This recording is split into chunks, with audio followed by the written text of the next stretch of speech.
How's it going, super friends? Welcome back to my channel. I'm Brad, the DC Universe Geek, and today's video is going to be more of a PSA for my Canadian super friend viewers. Those of you who don't live in Canada, you may not find this video quite as interesting, but feel free to stick around. So for those of us who live in Canada, we'll all be familiar with a chain of stores called the Dollarama, a place where you can find cheaply priced goods, often of a better quality than previously seen in dollar stores. Like, I would rate Dollarama definitely better than, say, Dollar Tree. I definitely like Dollarama better. They ain't no hoity-toity store, but they definitely have a good selection of great products for a reasonable price. I suppose I would consider them part of the upper end of dollar stores and discount places in Canada. Now, in the Dollarama, you really do never know what you're going to find. Their toy section is actually quite reasonable. They do have your typical dollar store fare garbage toys that will break 3 seconds after you take them home, but they also do typically have a good selection of Hot Wheels. They have gotten DC Multiverse figures in the past, certain figures from the Suicide Squad wave. They've gotten actual Teenage Mutant Ninja Turtles from the Nickelodeon series. They get Star Wars figures. They get actual real toys that you would find in Target or Walmart, and they get them there too for some reason. So for you Canadian viewers, don't count the Dollarama out just because they're the Dollarama. Have a little peruse-a-roo sometimes through there, because you never know what you're going to find. For myself, this video is all about my recent graphic novel finds, my collected editions. And this is why you should be checking the Dollarama if you're not. This is my second time finding a motherload of graphic novels, only this time it's an even bigger motherload. First on the list, we have Crisis on Multiple Earths, Volume 2. Now, you don't need to have Volume 1 to appreciate this, because it's got 8 singular issues from the Silver Age. It's fantastic that I found this there. For one, some of these old stories, unless they're reprinted, are going to be completely lost to people. They'll never read them. So it's kind of fun that they're right here. And yes, this is definitely a lot older, but the stories in here are timeless. $4. Actually, all the graphic novels I got here, $4. The next one on the list is another Crisis-themed compilation of Silver Age issues. This is the team-ups. So this is where, for example, say, the Silver Age Green Lantern and the Golden Age Green Lantern teamed up in a story and had a common enemy. And again, these stories are so fantastic to be able to find in the Dollarama. They're classic stories, and yes, these bad boys, they actually have that comic book smell that we have lost since they changed the paper style.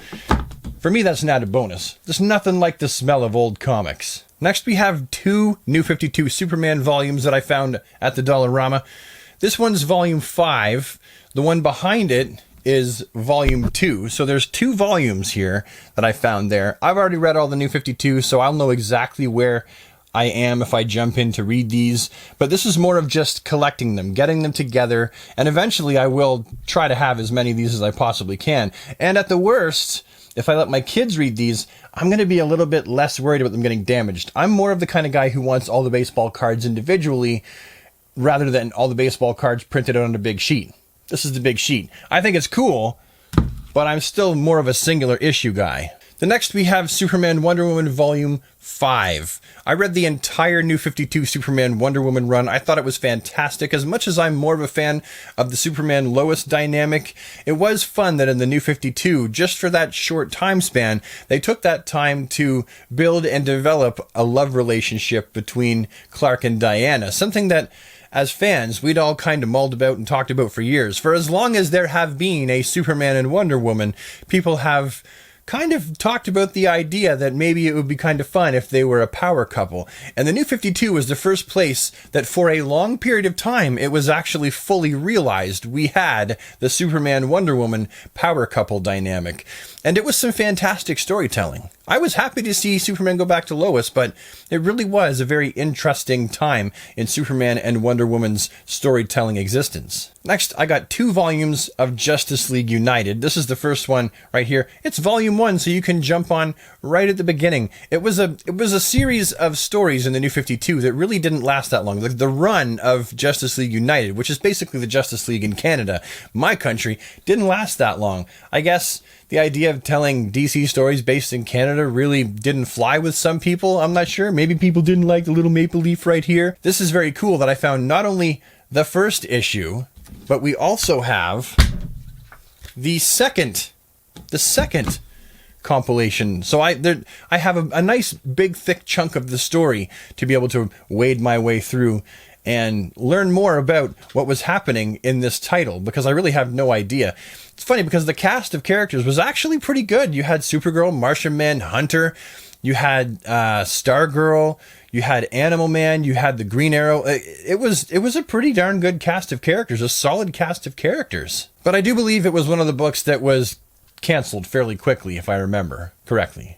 Definitely, yeah. Next we have Convergence, Flashpoint, Volume 2. Convergence will always have a special place in my mind because Convergence is where we really began to see the DC Universe turn on its heel from 2011's post-Flashpoint New 52.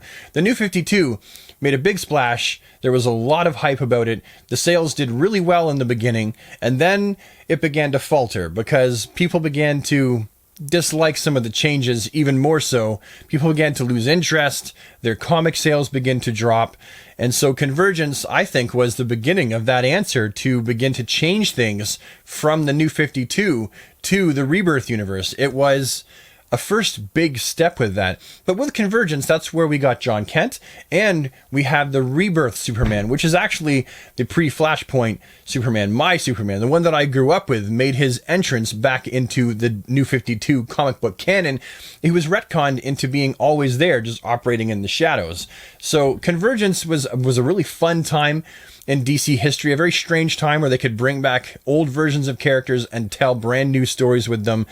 It was fantastic. This one centers on Wally West, the Flash. Obviously, you got the kids there, and you've got more than just Wally West in here. It actually was one of the high points of Convergence, if you ask me. So I got this bad boy for $4, and then I also got Convergence Zero Hour, right? Who doesn't want Convergence Zero Hour? In Convergence Zero Hour, we have stories including the 1990s Supergirl. That was Matrix Supergirl. We've also got Steel, classic Steel in here. We've got Kyle Rayner. This is just a fantastic little bunch of stories here.